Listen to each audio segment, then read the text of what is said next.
NDA के सहयोगी दलों के साथ और यहां के प्रमुख महिला जो हमारी प्रतिनिधि हैं, प्रदेश सरकार के मंत्री,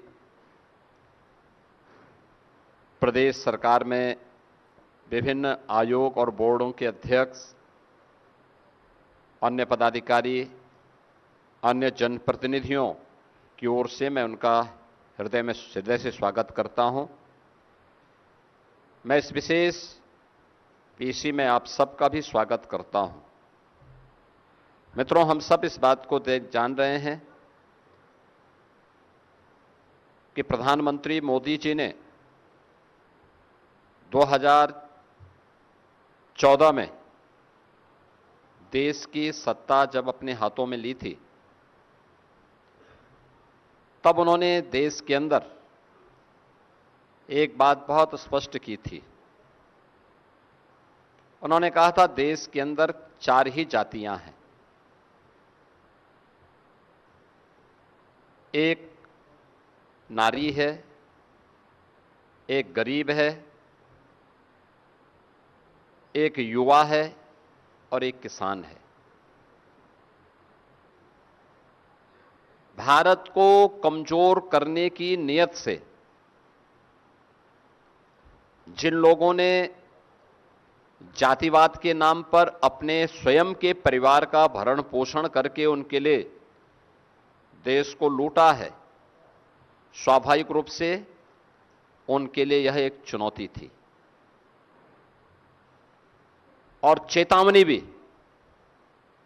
और इसीलिए उन्होंने हमेशा किसी भी ऐसे प्रोग्रेसिव कदम का जो प्रधानमंत्री मोदी जी के नेतृत्व में जब भी उठा है, कांग्रेस और उसके जितने भी पार्टनर हैं,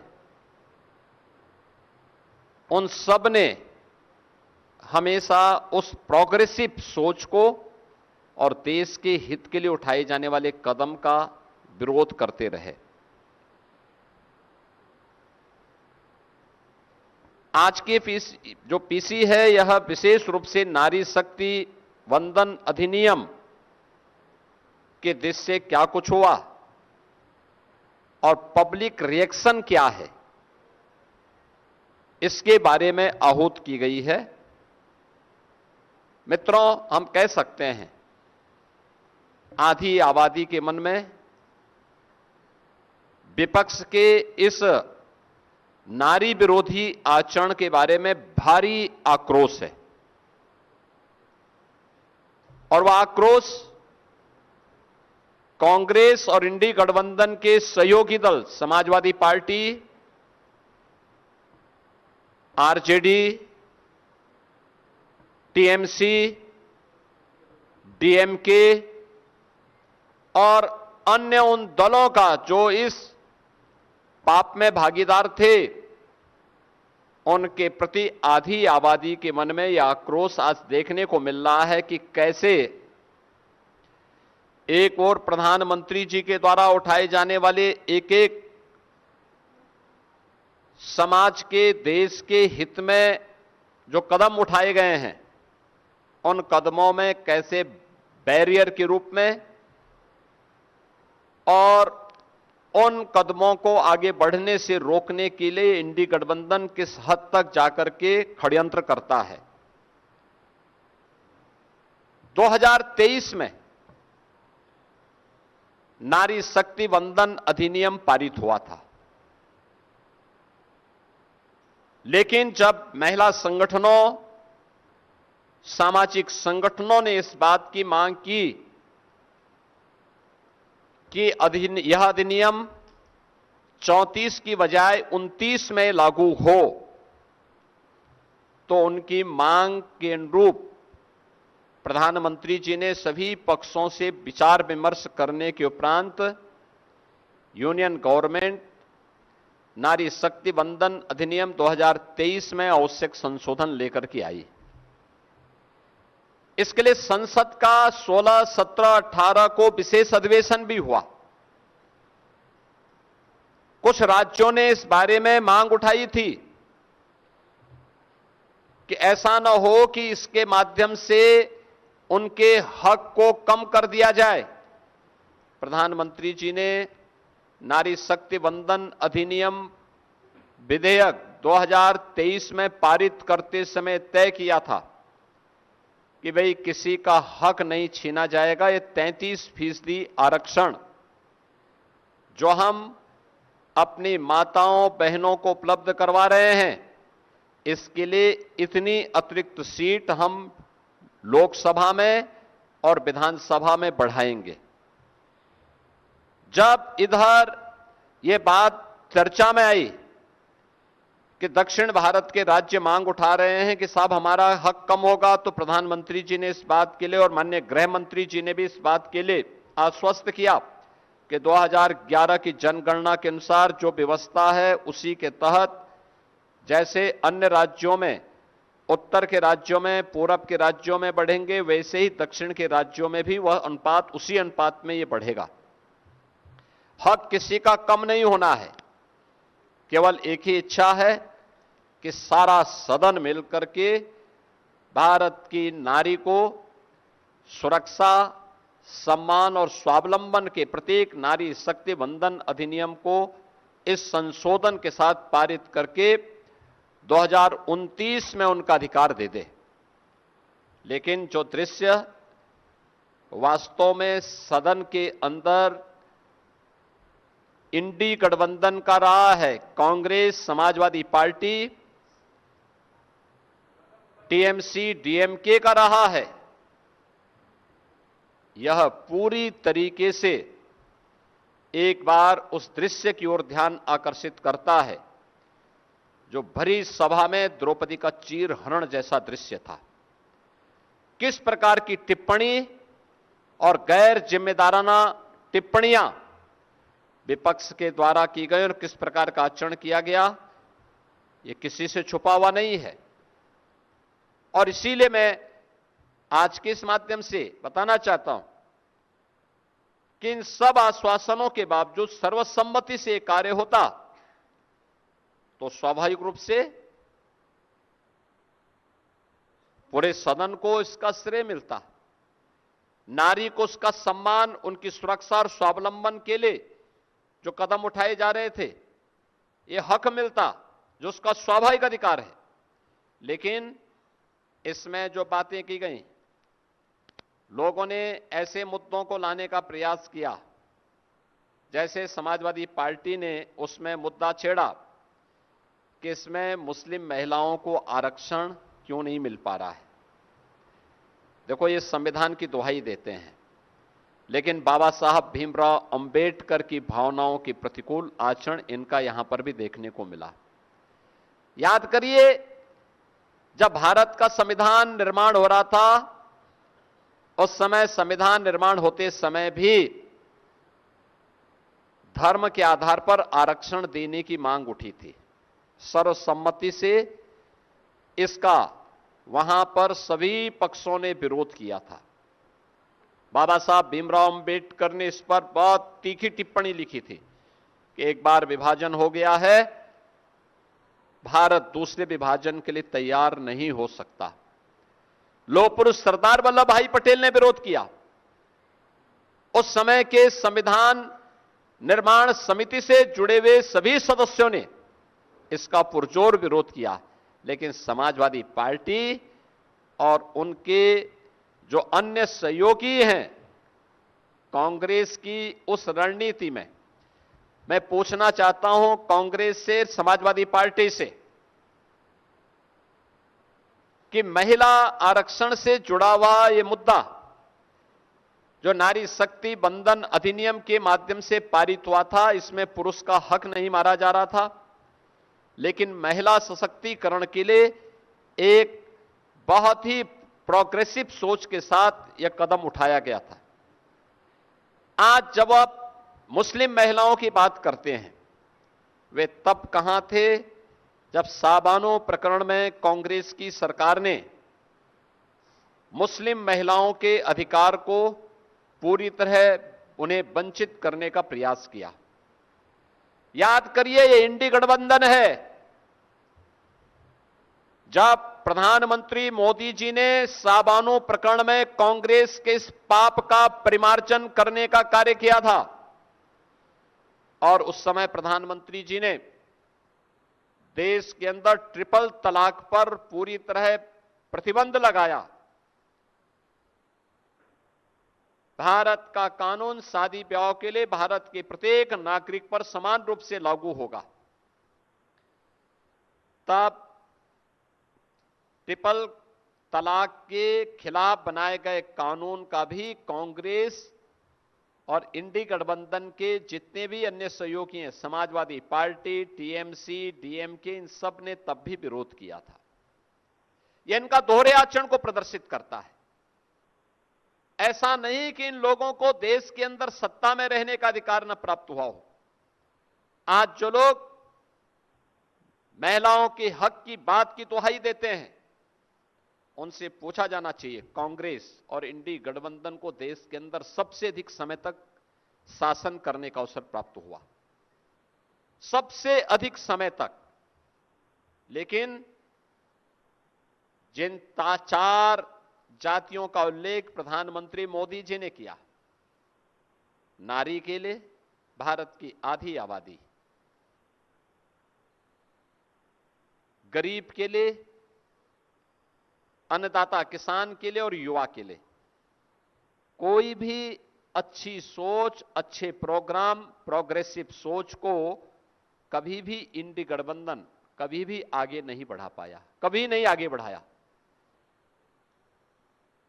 प्रधानमंत्री मोदी जी जब देश के अंदर 2014 में उन्होंने सत्ता संभाली थी, इसके बाद उन्होंने प्रत्येक तबके के लिए जो कार्य आगे बढ़ाए, बिना भेदभाव के, स्लोगन व्यक्ति, जाति, मत और मजहब नहीं था, क्षेत्र और भाषा नहीं थी, मुद्दा था सबका साथ, सबका विकास, सबका प्रयास और सबका विश्वास। इस सब को लेकर के एक साथ चलने की बात थी। सर्वे भवन्तु सुखिनः, सर्वे सन्तु निरामया, इस भाव के साथ उन्होंने अपने कदम को आगे बढ़ाया। नारी शक्ति के लिए किए जाने वाले प्रयास में याद करिए, बेटी बचाओ बेटी पढ़ाओ का पहला प्रस्ताव पारित करते हैं। बेटी की रक्षा होगी, भ्रूण हत्या नहीं होगी, लिंगानुपात अगर कहीं विषम है उसको सही करेंगे। देश के अंदर उन्होंने इसको लागू किया। मातृवंदना योजना मातृत्व रक्षा के साथ जोड़ने का कार्य किया।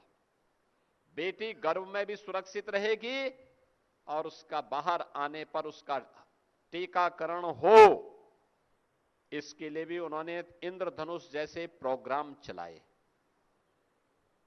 परिणाम क्या रहा? मातृ मृत्यु दर और शिशु मृत्यु दर में बेहतरीन रिजल्ट सामने आए। ये कदम प्रधानमंत्री जी के द्वारा उठाए गए उन कदमों का हिस्सा है।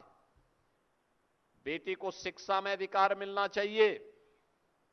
जब डबल इंजन की सरकार उत्तर प्रदेश में आई, हम लोगों ने मुख्यमंत्री कन्या सुमंगला योजना चलाई। बेटी पैदा होने के साथ ही उसके नाम पर एक निश्चित धनराशि उसके अकाउंट में जाती है।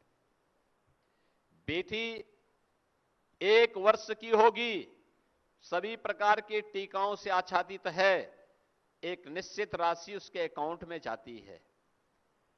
बेटी पहली क्लास 5 वर्ष की होगी और पहली क्लास में जाएगी, रजिस्ट्रेशन के साथ ही वह निश्चित धनराशि उसके अकाउंट में चली जाती है। बेटी 5वीं पास करके 6ठी में जाएगी, रजिस्ट्रेशन के साथ ही एक निश्चित धनराशि उसके अकाउंट में जाती है।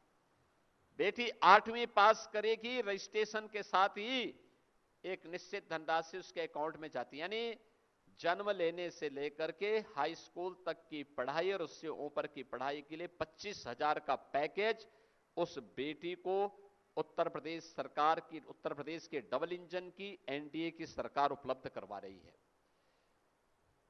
26 लाख बेटियां वर्तमान में इस योजना से लाभान्वित हो रही हैं। 17 के पहले इस प्रकार की कोई स्कीम यूपी के अंदर नहीं थी। मातृ वंदना योजना जो प्रधानमंत्री मातृत्व रक्षा करने के लिए जो स्कीम प्रधानमंत्री जी ने दी, इस स्कीम के अंतर्गत हर वर्ष 500 से 600 करोड़ रुपए उन माताओं को उपलब्ध करवा रहे हैं जो सुरक्षित गर्भ जिनका रहे और आने वाली पीढ़ी सुरक्षित हो, स्वस्थ हो। वह अभियान मजबूती के साथ यूपी के अंदर, देश के अंदर वर्तमान में चल रहा है। याद करिए, महिला सशक्तिकरण के लिए अगर किसी परिवार के पास आवास नहीं है तो सबसे ज्यादा पीड़ित होती है उस परिवार की महिला। किसी परिवार के पास शौचालय नहीं है, सबसे ज्यादा पीड़ित होती है उस परिवार की महिला। जिस परिवार के पास उज्ज्वला योजना का कनेक्शन नहीं था, बरसात में या अन्य सीजन में उस परिवार को भोजन बनाने के लिए न केरोसिन उपलब्ध हो पाता था और न ही ईंधन का कोई उपलब्ध हो पाता था। भीगी हुई लकड़ी में या कोयले में भोजन बनाने के लिए मजबूर होती थी या गोबर के गोईठे में, सूखे हुए गोबर में भोजन बनाने के लिए मजबूर होना पड़ता था। आंखों में आंसू होते थे, लंग्स खराब होता था। पहली बार हुआ देश के अंदर 12 करोड़ परिवारों के लिए एक एक शौचालय बना। ये शौचालय स्वच्छता का तो मानक तय किया ही, नारी गरिमा की रक्षा भी इस शौचालय ने की है प्रधानमंत्री मोदी जी के कारण। तमाम संक्रामक बीमारियां होती थीं, इंसेफ्लाइटिस उनमें से एक है। स्वच्छ भारत मिशन के कारण आज उस बीमारी को हम नियंत्रित करने में सफल हुए। 4 करोड़ गरीबों के लिए एक एक आवास बना। हर नारी अपने बच्चों को और अपने परिवार को एक सुरक्षित छत देने में सफल हो सकती है। यह प्रधानमंत्री आवास योजना के माध्यम से आज देखने को मिला है। उत्तर प्रदेश में 65 लाख लोगों को इस सुविधा का लाभ प्राप्त हुआ। 65 लाख गरीब परिवारों को इस सुविधा का लाभ प्राप्त हुआ है। इसी प्रकार से अगर आप देखेंगे, उज्ज्वला योजना में कनेक्शन, देश के अंदर 11 करोड़ परिवार इस योजना का लाभान्वित हुए हैं और उत्तर प्रदेश के अंदर, देश के अंदर 11 करोड़, उत्तर प्रदेश के अंदर 1 करोड़ 90 लाख परिवार इस योजना से लाभान्वित हुए हैं। यानी लंग्स की बीमारी से भी मुक्ति, किसी भी सीजन में एलपीजी की समस्या नहीं होगी, इसकी भी गारंटी ये मोदी की गारंटी के तहत उन्हें उपलब्ध हो पाई। ऐसे ही घरौनी स्कीम के अंतर्गत जिस घर में जहां पे किसी गरीब का घर ग्रामीण क्षेत्र में बनता था, वहां पे लगभग 95 से 98% लैंड एक ग्राम की आबादी की लैंड होती थी।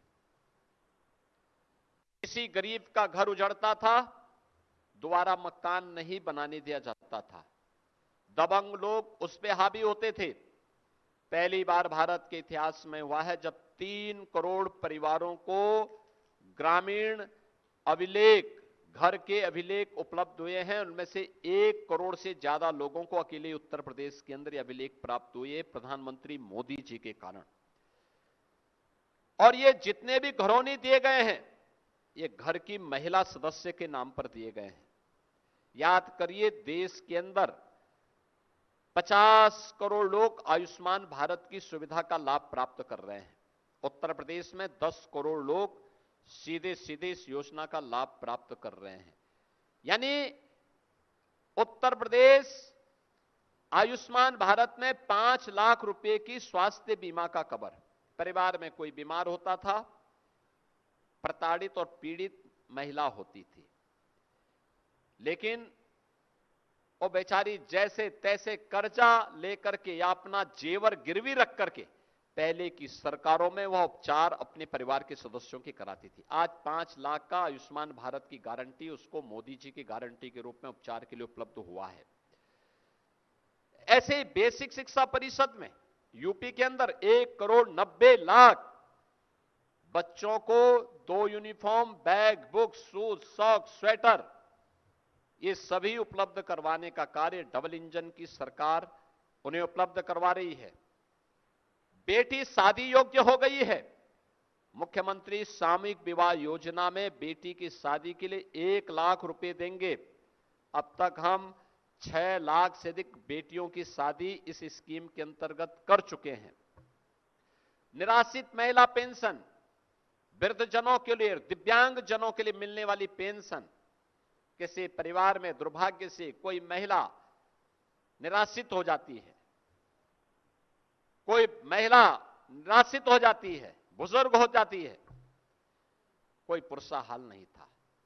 आज मुझे बताते हुए प्रसन्नता है कि डबल इंजन की सरकार 1 करोड़ 6 लाख से अधिक निराश्रित महिलाओं, वृद्धजनों और दिव्यांग जनों को 12,000 रुपए सालाना पेंशन की सुविधा का लाभ उपलब्ध करवा रही है। यानी ये कदम वे हैं जो डबल इंजन सरकार के द्वारा उठाए गए वे कदम थे नारी गरिमा के लिए, नारी सुरक्षा के लिए, नारी सम्मान के लिए। उत्तर प्रदेश के अंदर पिछले 9 वर्ष के अंदर हम लोगों ने 9 लाख से अधिक सरकारी नौकरी उपलब्ध कराई है, जिनमें लगभग 1.25 लाख केवल बेटियां भर्ती हुई हैं। यूपी पुलिस 1947 से लेकर 2017 तक यूपी पुलिस में महिला कार्मिकों की संख्या मात्र 10,000 थी और आज मुझे बताते हुए प्रसन्नता है कि यूपी पुलिस में महिला कार्मिकों की संख्या वर्तमान में 44,000 से अधिक है। ये संख्या बताती है महिला सुरक्षा, महिला सम्मान और महिला स्वावलंबन के लिए उठाए गए कदम। एसएचजी के माध्यम से देश में 1 करोड़ से अधिक महिलाएं आज आर्थिक स्वावलंबन के साथ जुड़ी हुई हैं। लखपति दीदी के माध्यम से आज वे आर्थिक स्वावलंबन का लाभ ले रही हैं। वीसी सखी के माध्यम से आज वे आर्थिक स्वावलंबन के साथ जुड़ करके लोगों के लिए प्रेरणा बनी हुई है। बलेनी मिल्क प्रोड्यूसर हो, आगरा, लखनऊ, वाराणसी, गोरखपुर में मिल्क प्रोड्यूसर के कार्यक्रम ये आर्थिक महिला स्वावलंबन के बेहतरीन उदाहरण हैं।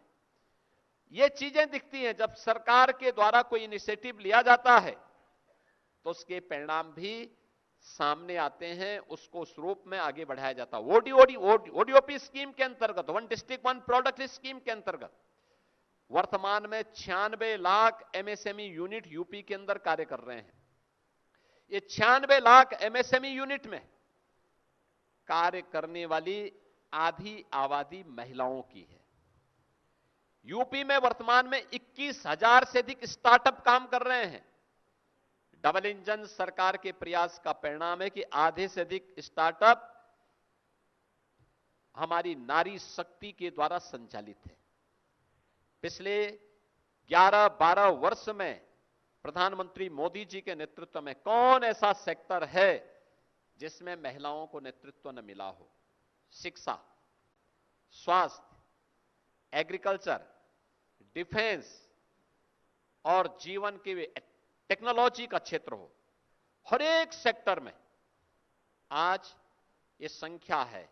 और पहली बार हुआ है भारत के अंदर आजादी के बाद पहले आम चुनाव से लेकर अब तक भारत की संसद में महिला जनप्रतिनिधियों की संख्या सबसे अधिक है। यह संख्या वर्तमान में लगभग 15% है।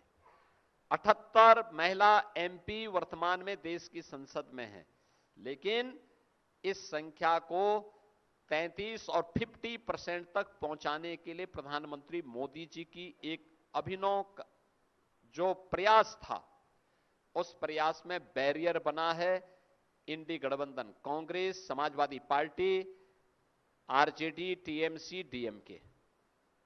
मित्रों, इन दलों के पास अपने पाप के परिमार्जन का एक अवसर था।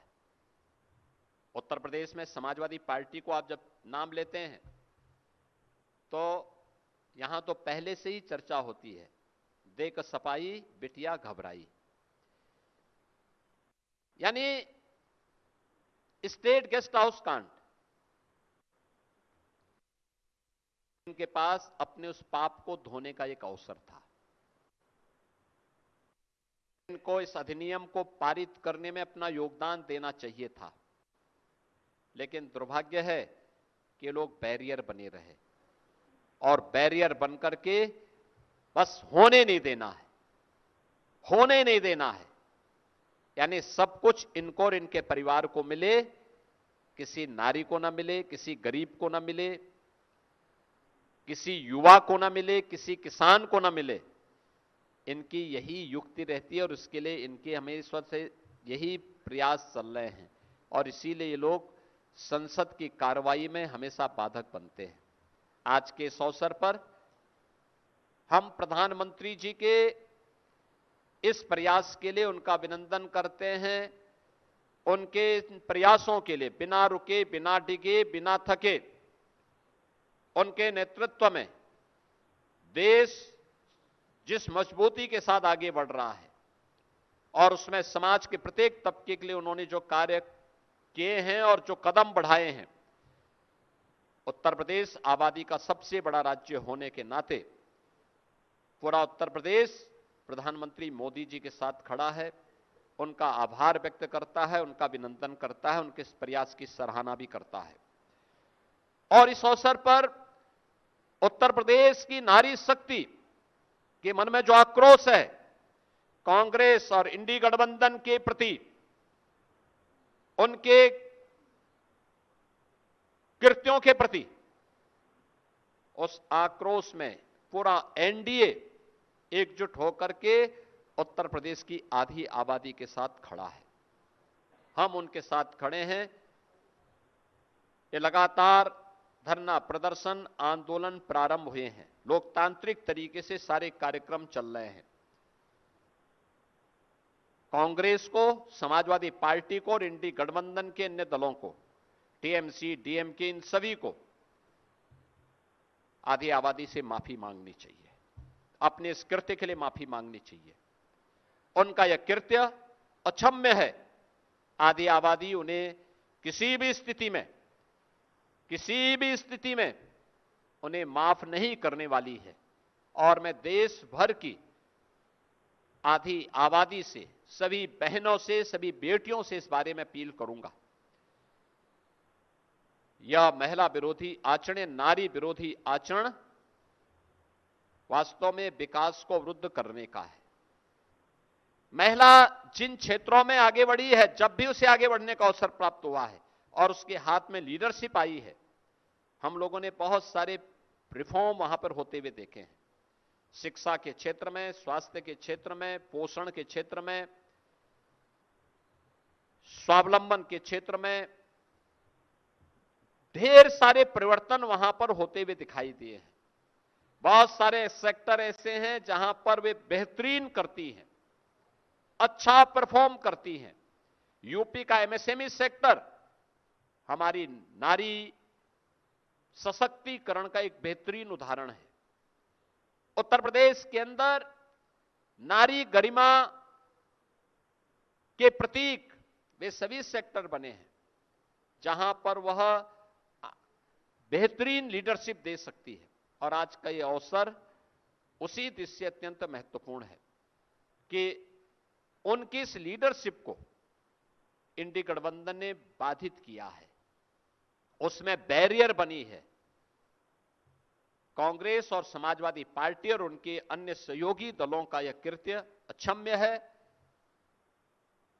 भारत की नारी शक्ति कभी भी इसको स्वीकार नहीं करेगी, बर्दाश्त नहीं करेगी और इसके खिलाफ नारी शक्ति के द्वारा जो भी कदम उठाए जाएंगे, पूरा एनडीए गठबंधन उनके साथ खड़ा है। आज की इस प्रेस कॉन्फ्रेंस के माध्यम से हम सब इस बात के लिए उत्तर प्रदेश की अपनी सभी बहनों को, सभी बेटियों को इस बात के लिए आश्वस्त करते हैं कि उनके द्वारा जो भी कदम उठाए जाएंगे, हम उनके साथ में कदम से कदम मिला करके चलेंगे और उन्हें हर प्रकार का सपोर्ट देंगे, संबल देंगे।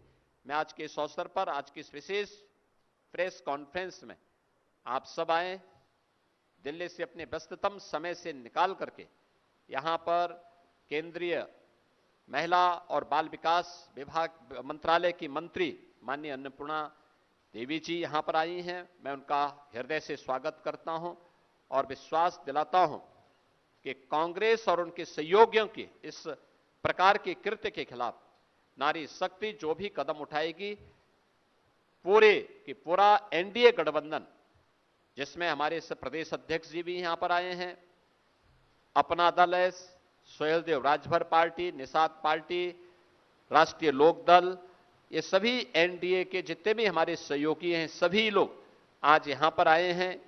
उत्तर प्रदेश सरकार की महिला और बाल विकास विभाग की मंत्री के साथ साथ हमारी महिला आयोग, महिला कल्याण निगम, महापौर, जनप्रतिनिधि के रूप में, लखनऊ की जनप्रतिनिधि के रूप में श्रीमती जयदेवी जी, ये सभी लोग आज की इस प्रेस कॉन्फ्रेंस में यहां पर मौजूद हैं और इनके द्वारा जो भी आगे निर्णय लिया जाएगा, पूरे का पूरा एनडीए गठबंधन इनके साथ मिलकर के, उनके साथ कदम से कदम मिला करके नारी गरिमा की रक्षा करने के लिए पूरा सहयोग और अपना सपोर्ट करेगा।